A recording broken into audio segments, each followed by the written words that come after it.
সম্মানের জীবন চাইও, আর সম্মানের জীবন যদি চাইতে হয় ভালো করে লিখে রাখি ওরে যুবক, ডাক্তার হইয়াও জীবনভর সম্মানের চেয়ারে থাকবি, মরিয়া গেলে মানুষ বুকের সাথে লাগাইয়া শ্রদ্ধার সাথে স্মরণ করবে, দোয়া করবে। ইঞ্জিনিয়ার হলো সম্মান যাবে না, ডাক্তার হলো সম্মান যাবে না, ডক্টর হলো সম্মান যাবে না। দুইটা পুঁজি ঠিক রাইখা ডাক্তারি ভরো, দুই পুঁজি ঠিক রাইখা তুমি ইঞ্জিনিয়ার হও। প্রথম পুঁজি শরীরের সুস্থতা, দ্বিতীয় পুঁজি সুন্দর চরিত্র। এই দুইটা নাই তোর সম্মান নেই। চরিত্র ভালো কিন্তু অসুস্থ, চাকরি কোনোদিন হবে? টিকবে? সুস্থ তুমি সবল, ডাক্তার বলে কোন রোগ নাই, চরিত্র খারাপ, টিকবে চাকরি?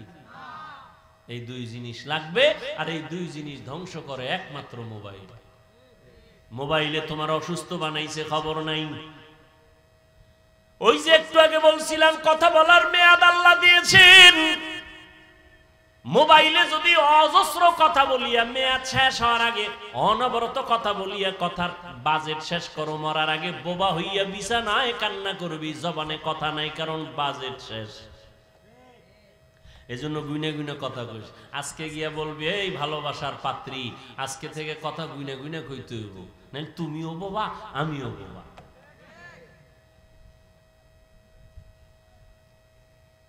গুনে গুনে কথা বলবা, সাবধান, অনর্থক কথা বলা যাবে না। আর যদি বৈধতার লাইনে কথা বলতা, আল্লাহ পাক হয়তো বাজেট বাড়াইতেও পারেন। যদি মায়ের সাথে কথা বলতা, মা একটু কথা বল, শোনার টাইম নাই, আমার টাইম হয়ে গেছে মিস কলে, এখন আর তোমার সাথে কথা বলার টাইম নেই।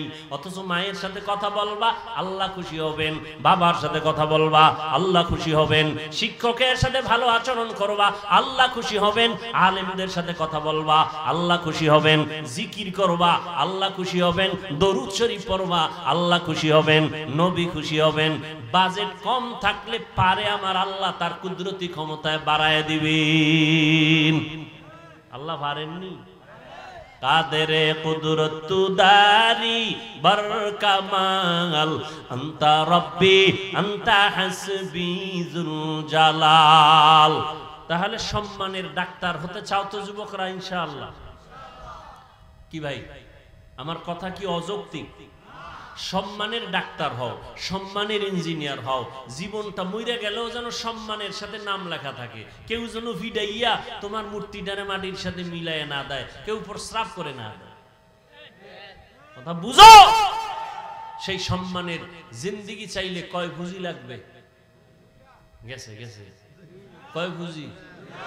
এটি আমি যুবকেরে কইতেছি, যুবকরা ওদিকে মোবাইলের ধান্দায় বেড়ে রয়েছে।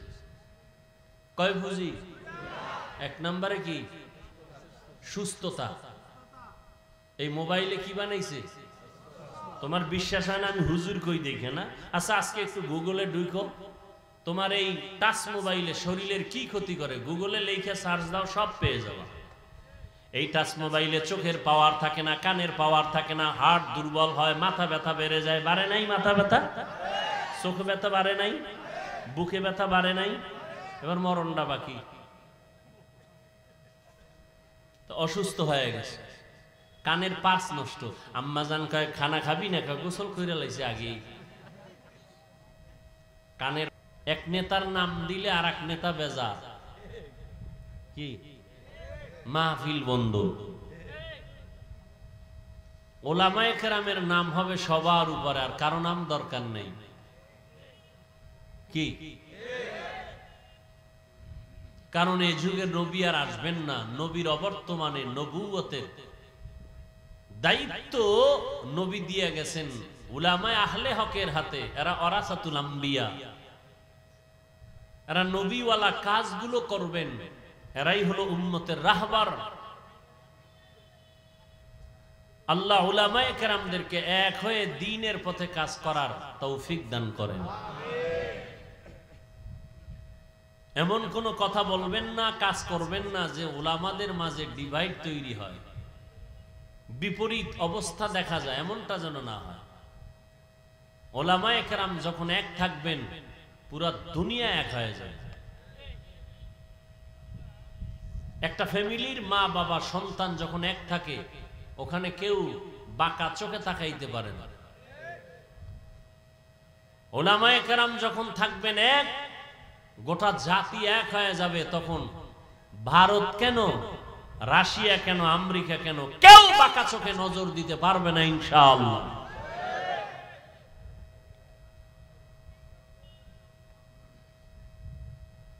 কোরআনে হাকিমের সূরা আহজাবের আমি দুইটা আয়াত পড়েছি রাসূলের হাদিস থেকে, একটা ছোট্ট হাদিস পড়েছি। বেহেশতের বাগানে বসছেন বড় দামি, এখানে বসার সাথে সাথে জীবনের সব গুনাহ মাফ হয়ে গেছে। ধৈর্যের সাথে যদি একটু সময় দেন তো আমি আলোচনা করব, উঠা বসা করলে মোনাজাত দিয়ে চলে যাব। কারণ এটা কোনো নাটকের প্যান্ডেল না যে মন চাইলে বসবেন, মন চাইলে উঠবেন, মন চাইলে চা খাবেন, মন চাইলে পান খাবেন না। এটা এমন কোনো নাটকের মঞ্চ না, এটা এমন বরকতের মজলিস বলা যায় না। এখান থেকে কেউ হেদায়াত পেয়ে বাড়ি যাবে, ওলির খাতায় আল্লাহ নাম উঠায় দিবেন।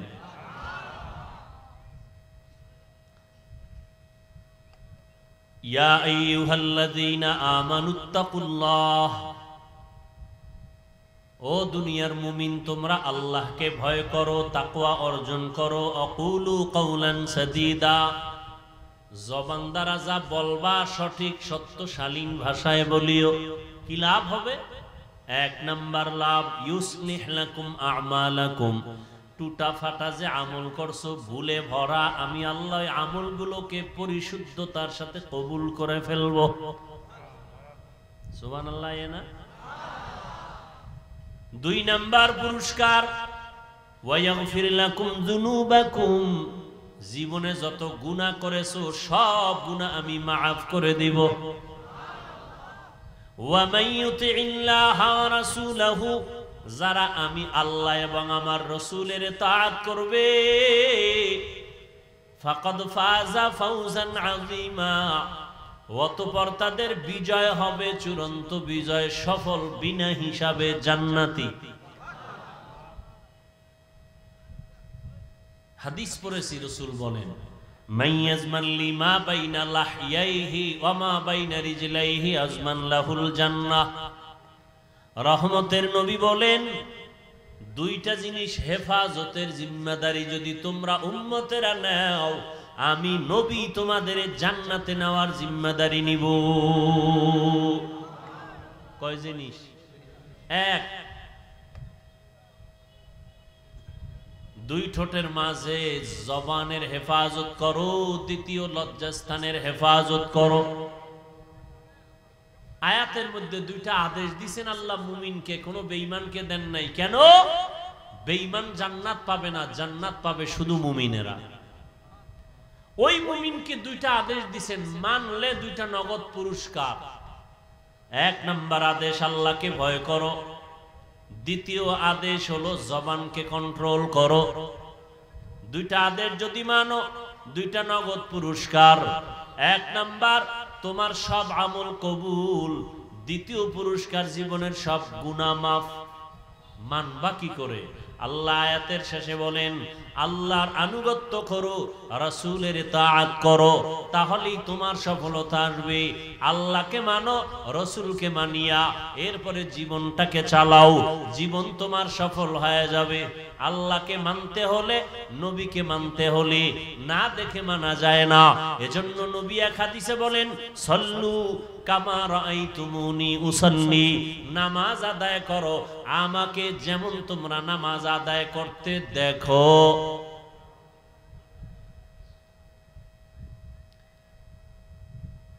নবীকে যেমন নামাজ আদায় করতে দেখো তেমন তোমরা আদায় করো। কিতাবে দেখো, নবী বলেন না, বলছে আমাকে দেখো, কিতাবে না। কারণ কিতাবে অনেক কিছু আছে বুঝবা না, বুঝার মেধা নাই। আমি নবী যেভাবে বুঝাই ওইভাবে বুঝো। কিতাব যদি একা একা বুঝতে যাও সম্ভব হবে না। আমি যেভাবে বুঝাবো ওইভাবে বুঝবা। আমি শুধু মুখে বুঝাবো না, প্র্যাকটিক্যাল আবার আমল করে বাস্তবায়নে দেখায় দিব। চুল কাটা সুন্নত কিতাবে আছে, আমি নবী, এটা আমলের মাধ্যমে প্র্যাকটিক্যাল দেখায় দেই। কিতাব দেখলে হবে না, কিতাবের কথা শুনো, আমি মুহাম্মদ রে দেখো।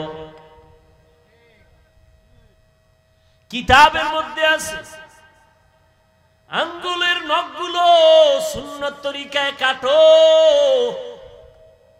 কিতাবের কথা কানে দিয়া দিলের মধ্যে গাথো, শুনো, কিন্তু আমি নবীকে দেখো আমি কেমনে কাটি। আমি প্র্যাকটিক্যাল দেখায় দিতেছি, আমাকে দেইখা দেইখা নামাজ পড়ো।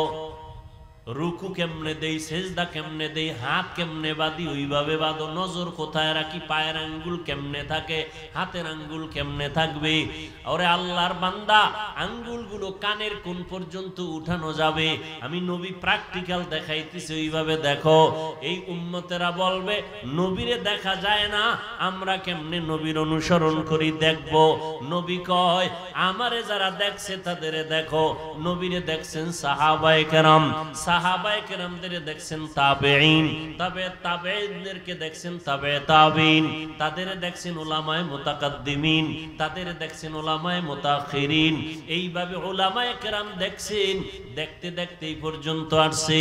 ও উম্মত, তোমরা যারা আলেম না, কোরআন হাদিসের আরবি বুঝো না, ব্যাখ্যা বুঝো না, তোমরা বয়ান শুনো আর টুপি মাথায় দেওয়া সুন্নত, দাড়ি রাখা নবীর আদর্শ, জামা পরা নবীর সুন্নত, পানি 3 শ্বাসে পান করা নবীর সুন্নত, কেমনে গেলাসটা ধরবা, কেমনে পানি পান করবা। হুজুরদের বয়ান শুধু কানে শুনবা, দিলে ঢুকাইবা, আর আমলের বেলায় আলেমদের দেইখা দেইখা আমল করবা।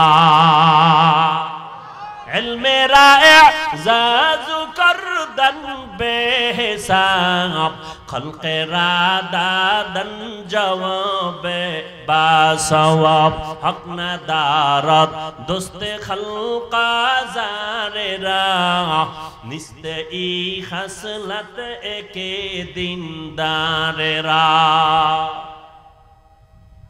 কিতাব দেখে সম্ভব। হুজুরেরা যেমন আলেমরা কিতাব বুঝাবে, কোরআন বুঝাবে, ওইভাবে বুঝো। মন গড়া বুঝলে বেজালে পড়বা। ওয়ালা দল্লিন মানে গোমরাহির থেকে আল্লাহ পানা চাই।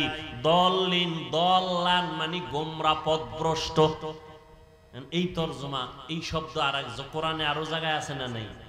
হ্যাঁ, নেও যদি তুমি গোমরা কও ঈমান যাবে গা। কয় কেমনে? কয় অদ্দুহা ওয়াল লাইলি ইযা সাজা মা ওয়াদ্দাকা রাব্বুকা ওয়া মা ক্বালা ওয়ালাল আখিরাতু খায়রুল লাকা মিনাল উলা ওয়ালা সাওফা ইউতিকা রাব্বুকা ফাতারদা। এরপর কি? আলাম ইয়াজিদিকা ইয়াতীমান ফাআওয়া ওয়া ওয়াজাদাকা দল্লান ফাহাদা। আল্লাহ কয় নবী আমি আপনাকে পাইছি দল্লানের ভেতরে, হেদায়াত দিলাম। দল্লিন দল্লান মানে গোমরা, পথভ্রষ্ট। এখন আপনি যদি তরজমা করেন ওয়াজাদাকা দল্লান ফাহাদা, নবী আপনাকে দল্লান দল্লিনের মধ্যে পাইছি মানে গোমরা। কি অলাদ দল্লিনের অর্থ গোমরা, ওই শব্দ এখানে আসছে। এখন নবীর বেলায় কি বলবা? নবীও গোমরা, ঈমান থাকবে? এজন্য নিজে নিজে খবরদার পণ্ডিতি করবা না। যারা পণ্ডিতি করছে তারা ধ্বংস হয়ে গেছে, নবী মানে নাই, ধ্বংস হয়ে গেছে। আর এক দল নবী মানছে, কিতাবের দ্বারে নাই, তারাও ধ্বংস হয়ে গেছে। বর্তমান দুনিয়াতে এক দল অতি আবেগে বলে আমরা পীর ভক্ত, পীর যা কয় তা মানি, কোরআন কি কয় বুঝি না, মানিও না, তারাও ধ্বংস, গোমরা। আর এক দল বলে আমরা কোরআন হাদিস অনুযায়ী চলবো, কোনো হুজুর মানি না, আলেম মানি না, ব্যক্তি মানি না, তারাও গোমরা। আর যারা বলবে কোরআন মানি, হাদিস মানি, কোরআন হাদিসের কষ্টি পাথরে সঠিক আলেম যারা, তাদেরও মানি, তারা সঠিক। ইলমে রা'জাজু করদান বেহিসাব, খলকে রাদাদান জওয়াবে বাসওয়াব, হক না দারত দোস্তে খলকা জারেরা, নিস্তে ই খাসলত একে দিনদারেরা। ও যুবক, রহমতের নবী বলেছেন যুবক নবীর উপকার করেছে, ও যুবক বাবা, আজকে যদি তোমার দ্বারা নবীর উপকার নাও হয়, আমি পায়ে হাত রেখে অনুরোধ করব, নবীর দিনের ক্ষতি যেন না হয়। উয়াতেনে কি নাদারি বদমকুন বরওয়াজুদে খদসতম্বে হাদমকুন। পারলে উপকার করো, না পারলে চুপ করে বসে থাকো। ক্ষতি করা যাবে? খবরদার, তোমার দ্বারা যেন ক্ষতি না হয়। তুমি দাড়ি রাখতে পারো না, এজন্য তোমাকে গালি দেওয়ার অনুমতি ইসলামে নাই। ভালো করে মনে রাখিস, লেখা রাখিস। দাড়ি রাখো নাই, গালি দেওয়ার কিন্তু অনুমতি নাই। কারণ দাড়ি না রাখা এক জিনিস, দাড়ি অপছন্দ করা আলাদা জিনিস। একজনে দাড়ি রাখে না, হুজুর দোয়া চাই, রাখতে মনে চায়, চেষ্টা করব, একে গালি দেওয়া যাবে না। আর একজনে কয় দাড়ি পছন্দ করি না, তাকে ছাড় দেওয়ারও সুযোগ নেই। খুব কঠিন জিনিস, খুব কঠিন। একজনে দাড়ি রাখে না, তাকে গালি দেওয়া যাবে না। আগে বুঝতে হবে সে কি মন মানসিকতাটা কেমন, সে কি রাখতে চায় না বিরোধিতা করে। যে বিরোধিতা করে সে রসুলের প্রকাশ্য দুশমন। আর যে রাখার মন মানসিকতা আছে, ইনশাআল্লাহ আশা করা যায় তওবা করে জান্নাতি হয়ে কবরে যেতে পারবে। টুপি মাথায় দেন নাই, গালি দেওয়ার অনুমতি নেই। হ্যাঁ, যদি বিরোধিতা করেন তাহলে আর ছাড় নেই। ও যুবক, তোমার দ্বারা যেন দ্বীনের ক্ষতি না হয়, পারলে উপকার করিও, নামাজের দাওয়াত দিও। নিজে নামাজ পড়তে না পারলেও অন্যকে বলিও, ভাই আমি তো নামাজ পড়ি না, তুমি যাও, তুমি নামাজি, গল্প পরে হবে, আগে নামাজ পড়ে নাও। তোমার কারণে, তোমার গল্পের পাল্লায় পড়িয়া ভিন্ন যুবকের নামাজ যেন নষ্ট না হয়। তুমি পারলে উপকার করিও, না পারলে একা একা বৈশা বিড়ি টানিও, তারপর আর একজন ভাইয়ের নামাজের ক্ষতি করবা না। নিজে পারলে দাড়িটা লম্বা করিও। লক্ষ লক্ষ নবী সাহাবায়ে কেরাম কেউ দাড়ি ছাড়া ছিলেন না, সমস্ত নবীরা দাড়িওয়ালা। এমনকি ফেরাউনেরও দাড়ি ছিল বড়। আমরা কি ফেরাউনের দাড়ি রাখিনি? সমস্ত নবীরা দাড়িওয়ালা, সাহাবায়ে কেরাম দাড়িওয়ালা, কেউ দাড়িবিহীন ছিলেন না। তুমি দাড়িটা লম্বা করো, নবী বলেন মুসকে খাটো করো, দাড়ি লম্বা করো। আর আমরা মোসেরে দেখছেন পুরা নবীর সাথে একটা যুদ্ধ লাগাই দিয়েছে। কি বাজ মোসের ভিতরে, ওদিকে দাড়ির উপরে। এখন স্টাইল কেউ কেউ রাখে থোতার গোড়ায় স্টাইল। কেউ এরকম কেন? খেলোয়াড়রা তো রাখছে, এই জন্য আমি তার অনুসরণ করি, মুহাম্মদেরটা নয়। নাউযুবিল্লাহি মিন যালিক। আল্লাহ হেদায়েত দান করুন। দাড়ি রাখতে পারো না রে যুবক বাবা, তোমার সাথে দুশ্মনী নাই, দেখলে সালাম দিব, কোলে নিব, বুকে লাগাবো, গালি দিব না। কিন্তু অনুরোধ করে বলি, অন্যের দাড়ি রাখার ক্ষেত্রে তুমি বাধা হইও না। তুমি তাকে উৎসাহ দাও, আমি পারি না, তুমি রাখো, কিন্তু তোমার কারণে ভিন্ন কেউ যেন দাড়ি থেকে বঞ্চিত হয় না যায়। কারণ দাড়ি বিহীন লোকটার 24 ঘন্টা অল টাইম সেকেন্ডে সেকেন্ডে সেকেন্ডে সেকেন্ডে কবিরা গুনাহ কবিরা গুনাহ কবিরা গুনাহ লেখাই হয়। আল্লাহ হেদায়েত দান করুন। এরে নবীর আশিক, আল্লাহ পাক রব্বুল আলামিনের পয়গম্বর বলেন, দুই জিনিস হেফাজতের জিম্মা যদি নাও, আমি তোমাকে জান্নাতে নেওয়ার জিম্মাদারি নিব। এক নাম্বার জবানটারে কন্ট্রোল করো, দুই নাম্বারে লজ্জাস্থান হেফাজত করো। আর জবানকে আর লজ্জাস্থান হেফাজত করার জন্য বর্তমানে যে বাধা, তার নামেই মোবাইল। জবান কন্ট্রোল হয়নি মোবাইলে। বলেন কি সারা রাত জিকির চলে মোবাইলে, সারা রাত। আল্লাহ হেদায়েত দান করুন। কত বাজে কথা বলেছো। এই যুবকের আল্লাহরে ভয় করিস। দুনিয়াতে কয়দিন হায়াত পাবি এটা আল্লাহ লেখছে না? ও বাবারা বলো না, যুবকরা একটু বলো। নির্ধারণ আছে না নাই? আছে। ঠিক ঠিক। কয়দিন তুমি কত কিলো খানা খাইবা তাও কিন্তু বাজেট আছে, আছে না নাই? ঠিক তেমনি ভাবে তোমার জীবনে কয়টা কথা বলবা তাও বাজেট আছে। এই যুবকের একটু খেয়াল কর, ফাও দইরে কই, একটু খেয়াল কর। হায়াতের বাজেট এখনো বাকি, কিন্তু মোবাইলে এত বেশি কথা কইছো, বাজেট শেষ। মরার আগে জবান বন্ধ, মনে রাখো, লিখে রাখো। মরার আগে অনেক মানুষ কথা বলতে পারে না, দেখো নাই? কারণ কি? হায়াতের বাজেট বাকি, কথার বাজেট নাই। এই জন্য হিসাব করে কথা কইও। হযরত ওমর ফারুক মুখের ভিতর একটা পাথরের টুকরা দিয়ে রাখছেন, প্রয়োজন অনুযায়ী কথা বলবেন, অনর্থক কথা যেন বের না হয়, আল্লাহর আদালতে জবাব দিত। এমনি ওমরের নাম বাগের বাচ্চা, পৃথিবীর টপ লেভেলের টেররিস্ট হযরত ওমর, বিশ্ব সন্ত্রাসী হযরত ওমর। কারণ বিশ্ব নবীকে যে হত্যা করতে যায় সে বিশ্ব সন্ত্রাসী।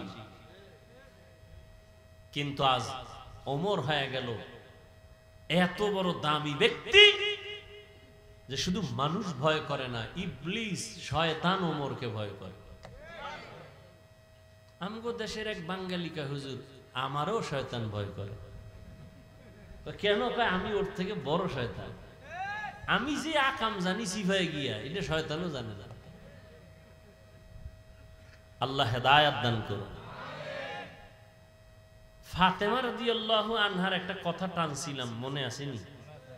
সুযোগ থাকলে বলবো, যদি আপনারা ধৈর্য ধারণ করে বসেন ইনশাআল্লাহ। নামাজ তো পড়েন নাই, ফজরটাও পড়বেন কিনে নিয়ে তো টেনশন নাই। এই টেনশন আমাদের, নামাজ পড়তেই হবে। একা একা যায় যদি নামাজটা না পড়ে ঘুমাই, বউ কিছু কইব না ভয়ে, কিন্তু আমার ভিতরে আল্লাহর ভয়, যে সম্মান তো আমি টাকা দিয়ে অর্জন করতে পারি নাই, এই সম্মান তো আমার সার্টিফিকেট দেওয়া হয় নাই, সম্মান আল্লাহ দিছেন। যদি আল্লাহকে বেজার করি, আল্লাহ সম্মান ধুলায় মিশাই যায়। পারেনি আল্লাহ?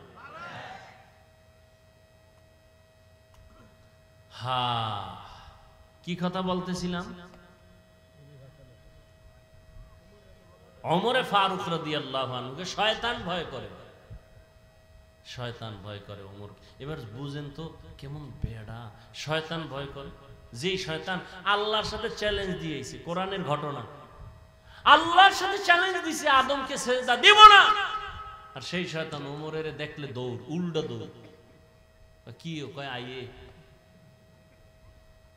কি আইয়ে, ওই বলার সময় নেই, খালি আইয়ে। সেই ওমর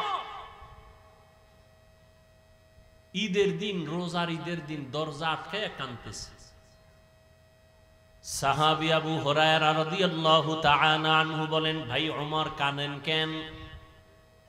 জাহান্নামের ভয়। আরে 10 জন সাহাবা জান্নাতের সুসংবাদ পেয়েছেন, এর ভেতরে আপনি দ্বিতীয়, আপনি কাঁদেন কেন? আপনি তো জান্নাতের সুসংবাদ প্রাপ্তদের অন্তর্ভুক্ত। খলিফাতুল মুসলিমিন ওমর কয়, আবু হুরায়রা, যে আল্লাহ দয়া করে জান্নাতের সার্টিফিকেট দিয়েছেন, ভয় অন্তরে ভয়, কোন আমলের কারণে না জানি আল্লাহ বেজার হয়ে আবার সার্টিফিকেট ক্যান্সেল করে দিতে পারেন। পারেন না? পারেন না? এই ভয়টা যদি ওমরের অন্তরে থাকে, আপনার আমার অন্তরে কিভাবে থাকা উচিত? দেখছেন, ওমর খেলাফতের দায়িত্বে আছে, পুরা অর্ধজাহানের খলিফা ওমর। রাতের বেলা ঘুমায় না, এলাকায় ঘুরে ঘুরে খবর নেয় কার কি হালাত। এক ঘরের সিফায় গিয়ে দেয় ভিতরে বাতি জ্বলে, পাশে গোপনত্ব বজায় রেখা শুনতেছে। মা তার কন্যাকে বলে, এই কালকে বাজারে যাবি দুধ বিক্রি করতে, পানি বেশি দিস, দুধের মধ্যে কি পানি দিয়ে নিবি। মেয়ে কয়, মেয়ে আম্মাজান খবরদার, ওমর যদি এটা শুনে তো কল্লা ফালায় দেবে। এবার মা কয়, ওমর কি দেখবেনি? ওমর কই? ওমর কই? মেয়ে কি কয় জানেননি? আম্মাজান, যদি ওমর দেখবেন না, তবে ওমরের আল্লাহ দেখবেন। हर के दारत खौफे हक दर दिल मदागम जन्नतुल मअवा देहद उरा मकाम। এরে নবীর আশিক ও পর্দার আড়ালের আম্মা জান, ও যুবক, আমি তোমাদের পায়ে হাত রেখে বলি, বয়ান করে আমি তোমাদের আমার মতো হুজুর বানাবার জন্য আসি নাই। আমি একবারও বলি না তোমরা আমার মতো হুজুর হও, দাড়ি রেখে পাগড়ি লাগাও, একবারও বলি নাই, বলবো না। বরং আমি তোমাদের আশ্বস্ত করি, সাহস দেই, স্কুলে পড়ো, কলেজে পড়ো, চাকরি করো, করো, ওই রাস্তায় থাকো। তুমি একজন ডাক্তার হও, আমার দেশের গৌরব। তুমি একজন ইঞ্জিনিয়ার হও, আমার মুসলমান ও দেশের গৌরব। তুমি একজন ভালো দার্শনিক হও, আমার দেশের গৌরব। মুসলমানের একটা গৌরব, মুসলমানের ডাক্তার, মুসলমান ইঞ্জিনিয়ার, মুসলমান একজন দার্শনিক। তবে তোমার কাছে আমার দাবি, সম্মানের জীবন চাইও। ওই সম্মান চাইও না যে মেয়াদ শেষে আবার জেলখানায় ঢুকায় দিবে। এমন সম্মানের জীবন চাইও, আল্লাহকে রাজি কইরা চলবা। কোন দল ক্ষমতায় আসবে আর যাবে টেনশন লাগবে না, তোমার সম্মানের চেয়ার থাকবে আজীবন। সম্মানের জীবন চাইও, আর সম্মানের জীবন যদি চাইতে হয় ভালো করে লিখে রাখি, ওরে যুবক, ডাক্তার হইয়াও জীবনভর সম্মানের চেয়ারে থাকবি। মরিয়া গেলে মানুষ বুকের সাথে লাগাইয়া শ্রদ্ধার সাথে স্মরণ করবে, দোয়া করবে। ইঞ্জিনিয়ার হলো সম্মান যাবে না, ডাক্তার হলো সম্মান যাবে না, ডক্টর হলো সম্মান যাবে না। দুইটা পুঁজি ঠিক রাইখা ডাক্তারি ভরো, দুই পুঁজি ঠিক রাইখা তুমি ইঞ্জিনিয়ার হও। প্রথম পুঁজি শরীরের সুস্থতা, দ্বিতীয় পুঁজি সুন্দর চরিত্র। এই দুইটা নাই, তোর সম্মান নাই। চরিত্র ভালো কিন্তু অসুস্থ, চাকরি কোনোদিন হবে, টিকবে? সুস্থ তুমি সবল, ডাক্তার বলে কোন রোগ নাই, চরিত্র খারাপ, টিকবে চাকরি? এই দুই জিনিস লাগবে। আর এই দুই জিনিস ধ্বংস করে একমাত্র মোবাইল। মোবাইলে তোমার অসুস্থ বানাইছে, খবর নাই। ওই যে একটু আগে বলছিলাম, কথা বলার মেয়াদ আল্লাহ দিয়েছেন। মোবাইলে যদি অজস্র কথা বলিয়া মেয়াদ শেষ হওয়ার আগে অনবরত কথা বলিয়া কথার বাজেট শেষ করো, মরার আগে বোবা হইয়া বিছানায় কান্না করবি, জবানে কথা নাই, কারণ বাজেট শেষ। এজন্য গুইনে গুইনে কথা কইস। আজকে গিয়া বলবি, এই ভালোবাসার পাত্রী, আজকে থেকে কথা গুইনে গুইনে কইতে হইব, নাই তুমিও বোবা আমিও বোবা।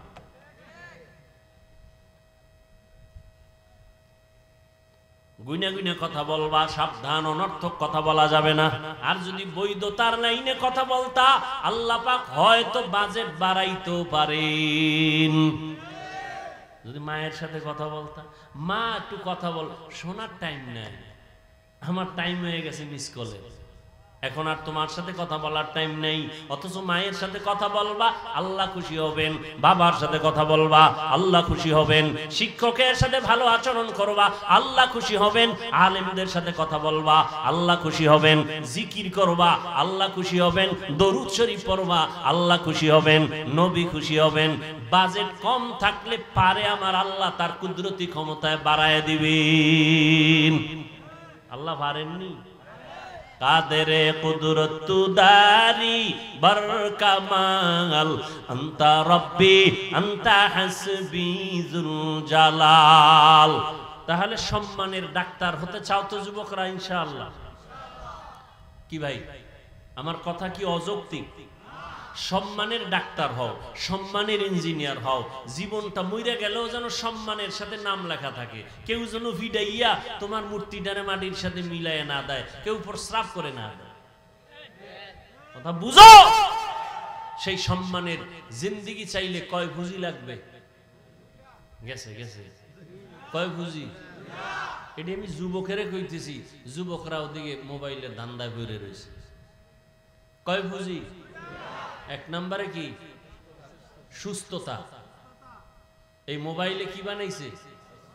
তোমার বিশ্বাস হয় না আমি হুজুর কই দেখে না? আচ্ছা আজকে একটু গুগলে ঢুকো, তোমার এই টাচ মোবাইলে শরীরের কি ক্ষতি করে গুগলে লিখে সার্চ দাও, সব পেয়ে যাবে।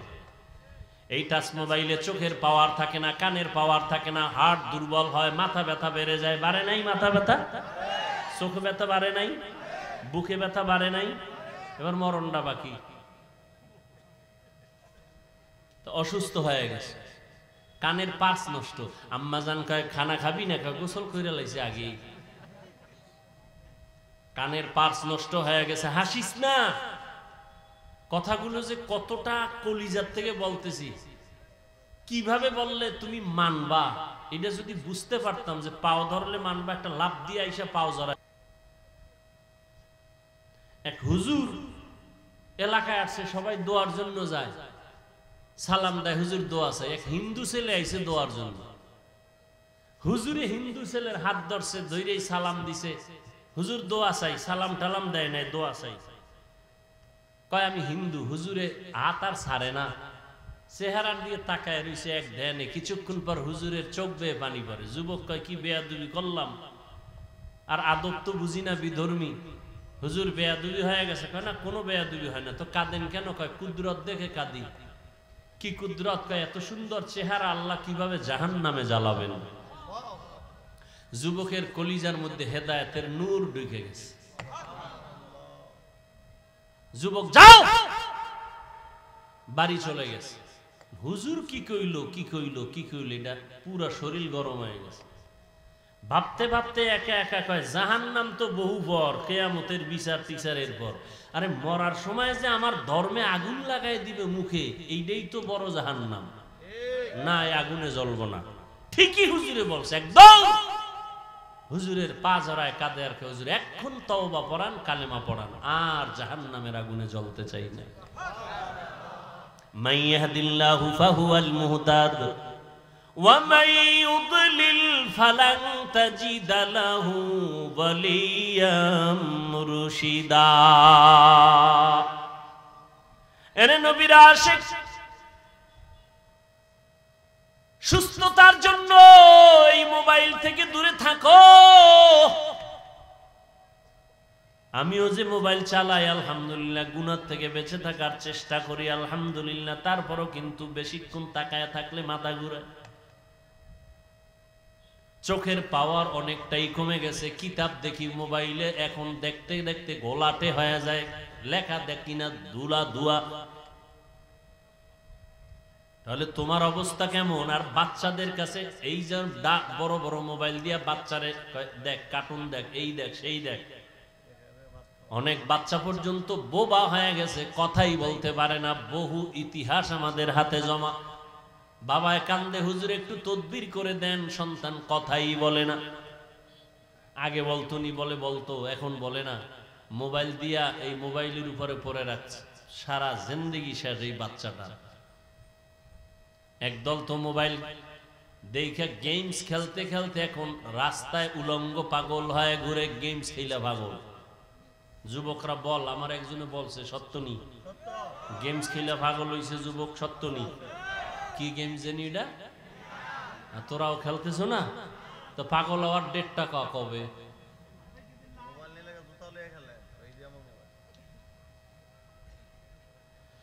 হেসে হেসে উড়াইয়া দিতেছ রে যুবক, অথচ তোমার মা বাবা রক্ত পানি করিয়া তোমাকে বড় বানাইছেন, লেখাপড়া শিখাইছেন, তুমি চাকরি করবা, সম্মানের সাথে থাকবা, মা বাবারে শান্তিতে বসবাস করাইবা, খানা দিবা। অথচ লেখাপড়া করছো, চাকরি নাই, চরিত্র ভালো না, কেউ তোমার দোয়াও করে না, বরদোয়া করে। এখনো সময় আছে, তওবা করে নাও, চরিত্রটারে ঠিক রাখিও। মোবাইলের কারণে তোমার চরিত্রের কোনো গ্যারান্টি নাই, সব ধ্বংস হয়ে যাইতেছে। ও আল্লাহর বান্দারা, আল্লাহ বলেন আমাকে ভয় কর, জবানটারে কন্ট্রোল করো, জবানটারে হেফাজত করো, আল্লাহর ভয় অন্তরে জমা করে নাও। যত বয়ান করি কোনোদিন এই বয়ানে লাভ হবে না যদি আল্লাহর আযাবের ভয় অন্তরে না থাকে। ওমরে ফারুকের অন্তরে ভয় থাকার কারণে কাঁদতেছে, ঈদের দিন জাহান্নামের ভয়। একমাত্র আল্লাহর আযাবের ভয় অন্তরে থাকার কারণে তার বয়ান বেশি লাগে না। আর আবু জাহিল্লার অন্তরে আল্লাহর ভয় নাই। নবীজি 13টা বছর বয়ান করিয়াও কালেমাওয়ালা বানাতে পারেন নাই। ও যুবক, ও পর্দার আড়ালের আম্মা জান, আপনাদের এত মর্যাদা।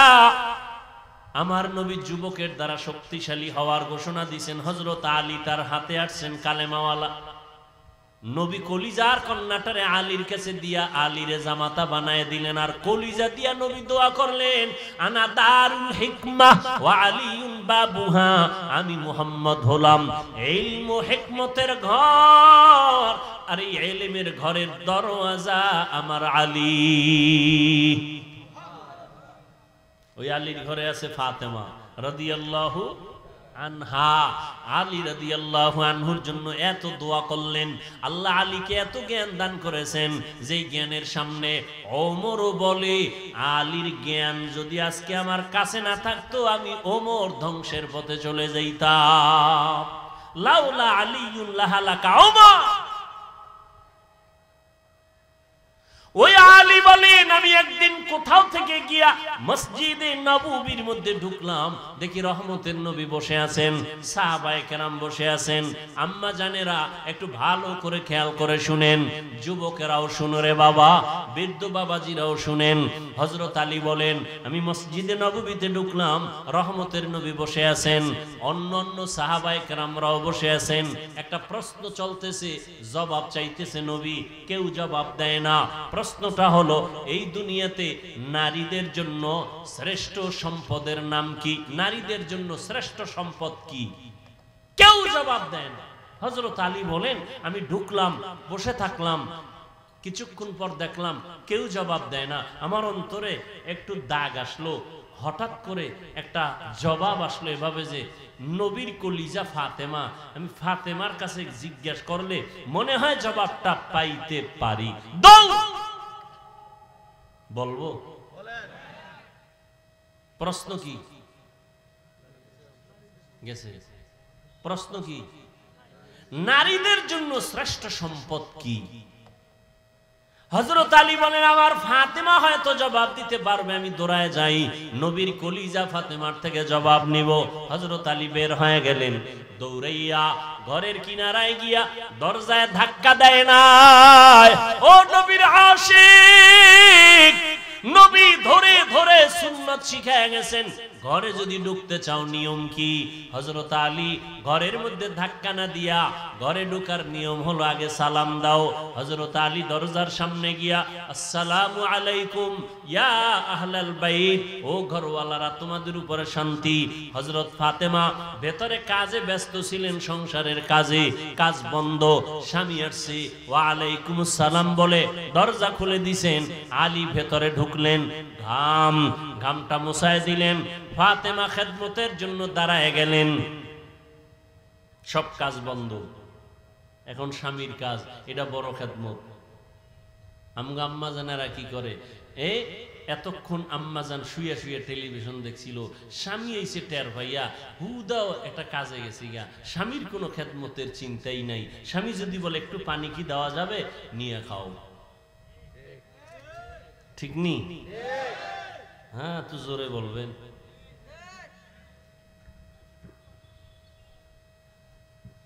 হায় হায় হায়, ফাতেমা রাদিয়াল্লাহু তাআলা আনহা স্বামীর খেদমতে নিয়োজিত হয়ে গেছেন, এখন আর কোনো কাজ হবে না। এবার হাল পুরসি জিজ্ঞাসা করেন, কেমন আছেন, কোথা থেকে আসছেন, খাইছেন নি কিছু, এত ঘাম কেন? রহমতের নবীর দরবার থেকে আসছি। আব্বাজান কেমন আছেন? আলহামদুলিল্লাহ ভালো, তবে একটু পেরেশানি দেখলাম। কি পেরেশানি? একটা প্রশ্ন করলেন, নারীদের জন্য শ্রেষ্ঠ সম্পদের নাম কি, শ্রেষ্ঠ গুণের নাম কি? কেউ জবাব দেয় না। আমার অন্তর বলে, ফাতেমা তুমি পারবা।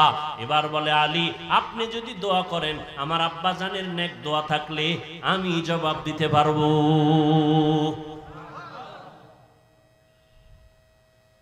আম্মা জান এমন দোয়া পাইছেন, মা ফাতেমা রাদিয়াল্লাহু আনহা। এবার আল্লাহর রাসূলের মেয়ে জবাব দিছেন, শুনবেন না আরেকটু দোয়ার দিকে আগায় যাব? নবীজি একটু মন খারাপ লাগলেই ফাতেমার বাড়ি গিয়ে হাজির। কোথাও যাইবে শেষে ফাতেমার বাড়ি যায়, এরপরে যায় বিদায় নিয়ে আসবেন ফাতেমার ঘরে আগে আসেন, এরপরে অন্যদিকে যান। ওখানে আরো কলিজার দুইটা সন্তান আছে, হাসান হোসাইন। নামগুলো একটু ভালো করে বললেন। একজনের নাম রাজ্জাক। রাজ্জাক তো আল্লাহ, বান্দা কোনো রাজ্জাক না, বান্দা হলো আব্দুর রাজ্জাক। হ্যাঁ, সুন্দর করে নামগুলো বলবেন, বরকত হবে। নামের একটা বরকত আছে। অনেক মা বাবা আছে সন্তানের নামকে বাজে আঁকা বাঁকা করে ডাকে, উচিত না। মা বাবা ভালোভাবে ডাকবে তো অন্যেরাও ভালোভাবে ডাকবে।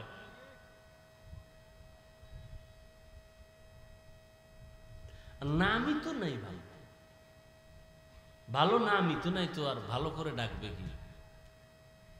নাম হলো হৃদয়, সাগর, নদী, পাহাড়, তুফান। সন্তানের নাম তুফান। হ্যাঁ, বৃষ্টি। হ্যাঁ, দুনিয়াতে ঠাডা ভরা নাম আর হয় না, খুঁজে ডিরে নিয়েছে। অথচ সারা দুনিয়ার কোন বিধর্মীর ঘরে ইসলামের একটা নাম আছে, রহিমা, আব্দুর রহমান। বেঈমানের নাম আমগো রাখতে হবে? আমরা এতটাই দুর্বল কেন, এত ঠেকা কেন? আল্লাহর কোরআনে ইসলামের নামের অভাব, আফসোস। অথচ রাসূল সহিহ হাদিসে বলেন কিয়ামতের দিন শুধু নামের বরকতেও অনেকে জান্নাতে চলে যাবে।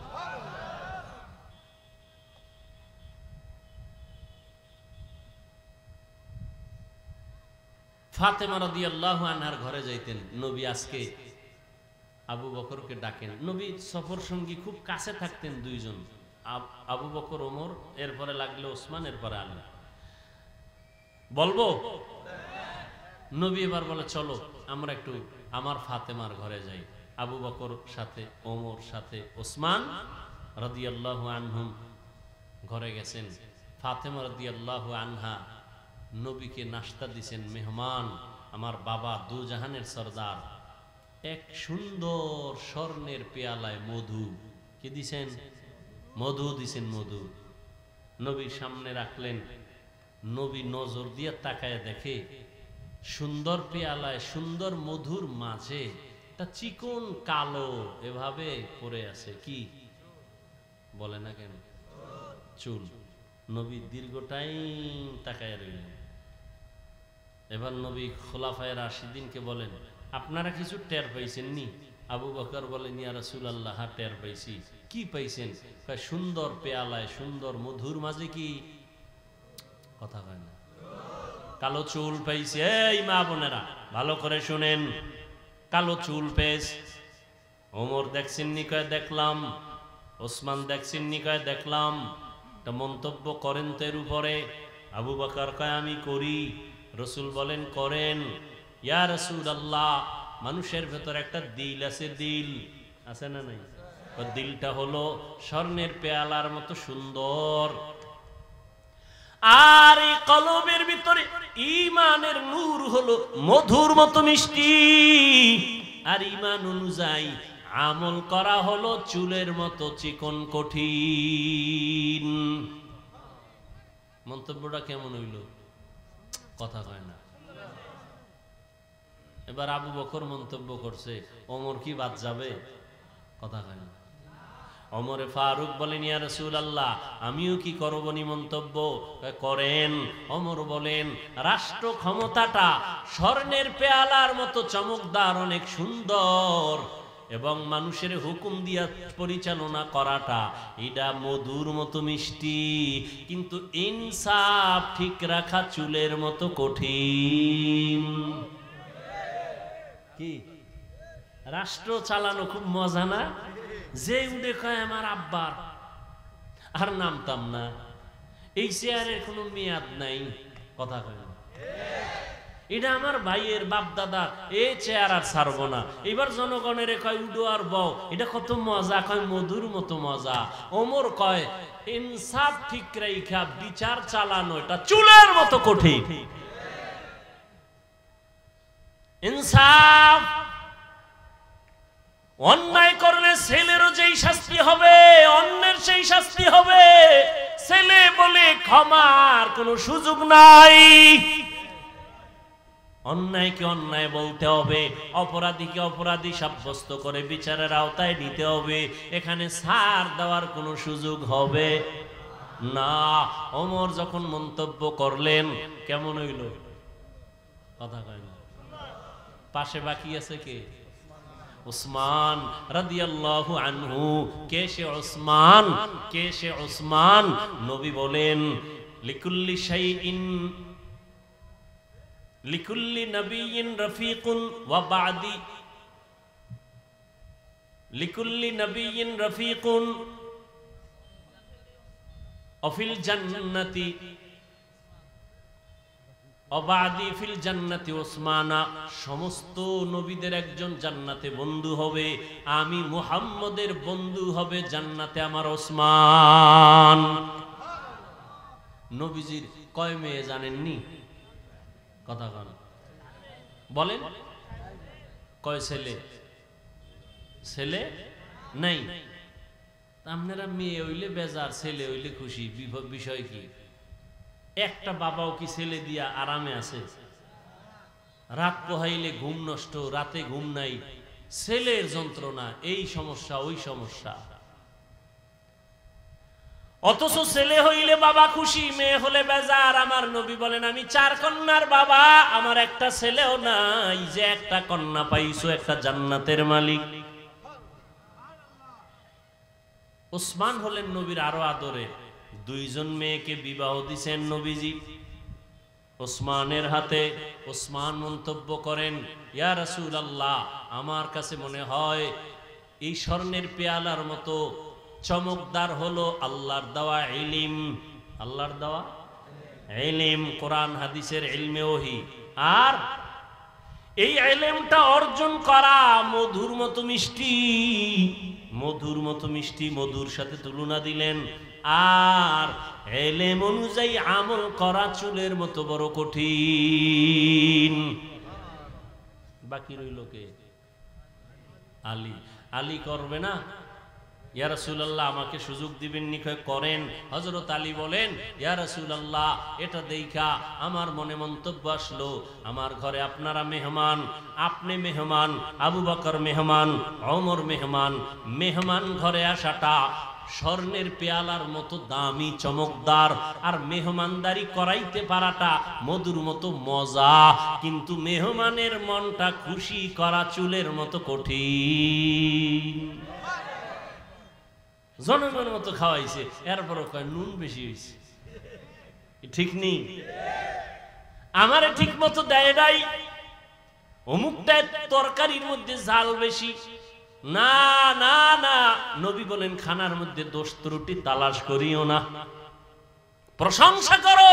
আলহামদুলিল্লাহ অনেক ভালো খাওয়াইছেন। খুশি হইলে আর একবার খাওয়ার সুযোগ আছে না নাই? ভাইরা আমার, বাকি রয়েছে এবার পাশে কে? কথা কয় না। ফাতেমা রাদিয়াল্লাহু তাআলা আনহা, নবীজির কলিজা ফাতেমা রাদিয়াল্লাহু আনহা। আব্বা জান, এত সুন্দর একটা মজলিস, আপনি আমারে কত আদর করেন, আমি কি একটু শরীক হব না? মন্তব্য করে বলে করো মা। ফাতেমা রাদিয়াল্লাহু আনহা মন্তব্য করতেছেন। ও পর্দার আড়ালের আম্মা জানেরা ভালো করে মনে রাখেন, ফাতেমা রাদিয়াল্লাহু আনহা বলেন ইয়া রাসূলুল্লাহ, এই মন্তব্য থেকে আমারও মন্তব্য আসছে ভিন্ন। বলে কি? বলে নারীদের জন্য লজ্জা, হায়া স্বর্ণের পেয়ালার মতো দামি চমৎকার, চেহারাটা হলো মধুর মতো মিষ্টি, বেগানার নজর থেকে বেঁচে থাকা চুলের মতো বড় কঠিন। বেগানার নজর থেকে চেহারাটাকে হেফাজতে রাখা সহজ না কঠিন? বড় কঠিন। একটা মানুষের চেহারাই হলো মূল আকর্ষণ, আর এইটারে যদি খোলা রাখে কি আর আকর্ষণ থাকে? আর আকর্ষণ থাকে না। এই জন্য বিবাহের পাত্রী দেখতে গেলে চেহারা দেখে না, এটা আকর্ষণ। আল্লাহ কুদরতি ভাবে এটাকে বানায় দিয়ে দিছেন, আকর্ষণ লাগে। ফাতেমা রাদিয়াল্লাহু আনহা মন্তব্য করলেন, এর মধ্যে মজা লাগে গেছে, এত সুন্দর মজলিসটা, নবীজি যেখানে হাজির, খুব মজা হইতেছে। আল্লাহ রে জিব্রাইল কয়, আল্লাহ আমার একটু অনুমতি দিবেননি, আমি যাই। হ্যাঁ, আমার একটু মজা লাগে, আল্লাহ অনুমতি দিবেননি? জিব্রাইল কয় যাও। আল্লাহ কয় চলে যাও। জিব্রাইল রহমতের নবীর দরবারে এসে হাজির। সালাম। এত সুন্দর মজলিস দেখে নবী, আমি সইতে পারি না, আমি আসছি, আমাকে একটু অনুমতি দিবেননি, আমি একটা মন্তব্য করব। আল্লাহর নবীকে করেন। জিব্রাইল আমিন মন্তব্য করেন, ইয়া রাসূলুল্লাহ, আল্লাহর পথটা, আল্লাহর রাস্তাটা এই পেয়ালার মতো, স্বর্ণের মতো চমকদার। মাদ্রাসায় যাওয়াটার রাস্তা কত সুন্দর, মসজিদের রাস্তা কত সুন্দর, দ্বীনের পথ কত সুন্দর, আর এই পথে খরচ করা এটা মধুর মতো মজা। আল্লাহর রাস্তায় খরচ যারা কইরা মজা পাইছে, এরা জীবন দিতে চায়, ঠিক নেই? টাকা পয়সা দেয়, জীবন দেয়, এতে মজা। রাসূলের একজন সাহাবিয়া, পুরুষ না নারী, একজন সাহাবিয়া, রহমতের নবী ঘোষণা করেছেন যুদ্ধের দামামা বেজেছে, তোমরা প্রস্তুতি নাও, আমরা যুদ্ধের ময়দানে যাব। সাহাবিয়া, তার স্বামী যুদ্ধের ময়দানে বহু আগেই চলে গেছে, শহীদ হয়ে গেছে। এখন তার কোলে একটা শিশু বাচ্চা ছাড়া আর কিছুই নাই। শিশু বাচ্চাটারে কোলে নিয়ে কাঁদে, ও আল্লাহ, আমি যুদ্ধের ময়দানে, নবী আমারে বোধহয় নিবে না, কিন্তু নবীর ডাকে আমি কেমনে সাড়া দেই? বাচ্চাটারে কোলে নিয়া সাহাবিয়া, নবীর সাহাবিয়া মহিলা নবীর দরবারে হাজির হইয়া বলেন, ইয়া রাসূল আল্লাহ, আমার বাচ্চাটা আমি যুদ্ধের ময়দানে অক্ষ করে দিলাম, আমার স্বামী তো আগেই চলে গেছেন, আমাকে নিলে তো খুশি, বাচ্চাটা দিয়ে দিলাম।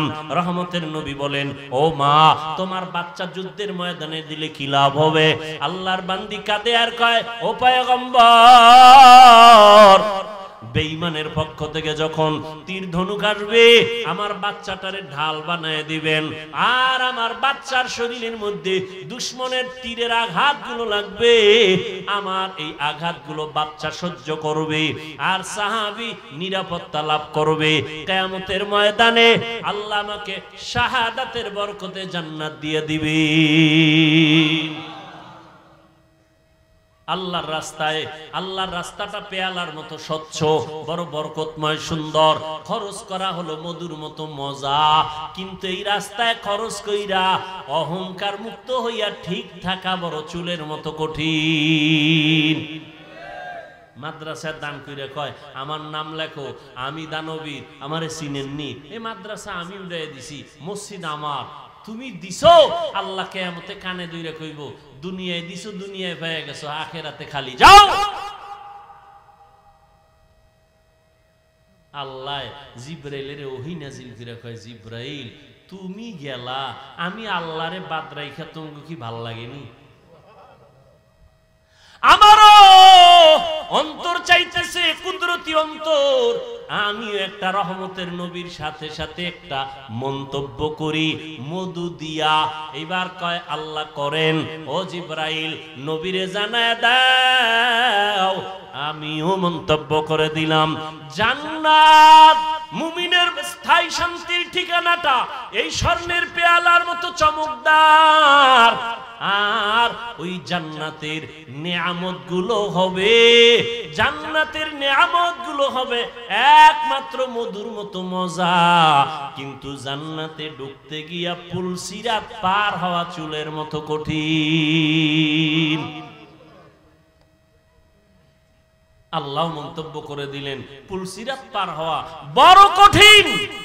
রহমতের নবী বলেন আমারটাও তো বাদ রয়ে গেল, আমিও মন্তব্য করে ফেললাম। আল্লাহর মারেফতটা হলো এটা চমকদার স্বর্ণের পেয়ালার মতো দামি, আর মারেফত অর্জন করা মধুর মতো মজা। কিন্তু আল্লাহর মারেফতের উপরে মজবুত হইয়া আল্লাহর মারেফতের রাস্তায় চলা হলো চুলের মতো কঠিন।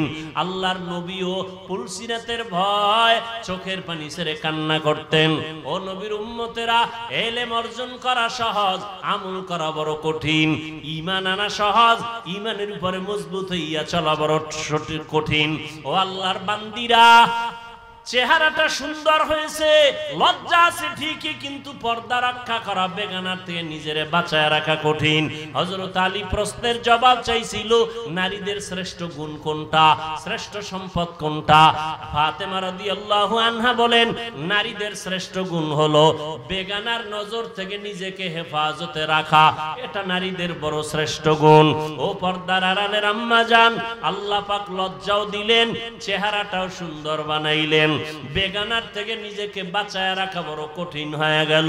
এখনো যদি চেষ্টা করেন চেহারাটাকে হেফাজতে রাখতে পারেন, পর্দা রক্ষা করেন, আপনার গর্ভ থেকে আল্লাহ আব্দুল কাদের জিলানীর মতো সন্তান দান করবেন, কাসেম নানতবীর মতো, আনোয়ার শাহ কাশ্মীরির মতো আল্লাহ সন্তান দান করবেন। আপনার সন্তানটা ডাক্তার হবে, ইঞ্জিনিয়ার হবে, একজন বড় কলামিস্ট হবে, একজন বড় দার্শনিক হবে, একজন কোরআনে হাফেজ হবে, একজন বড় আলেম হবে। কিয়ামতের ময়দানে নাজাতের দরজা খুলে যাবে। ও যুবক বাবারা, আল্লাহ পাক রব্বুল আলামিন এমন সুন্দর চেহারা দিয়ে বানাইলেন, এমন আল্লাহ পাক দুনিয়াতে সুন্দর হায়াত দিলেন। ওই হায়াতটা ঠিক রাইখা চলার চেষ্টা করো।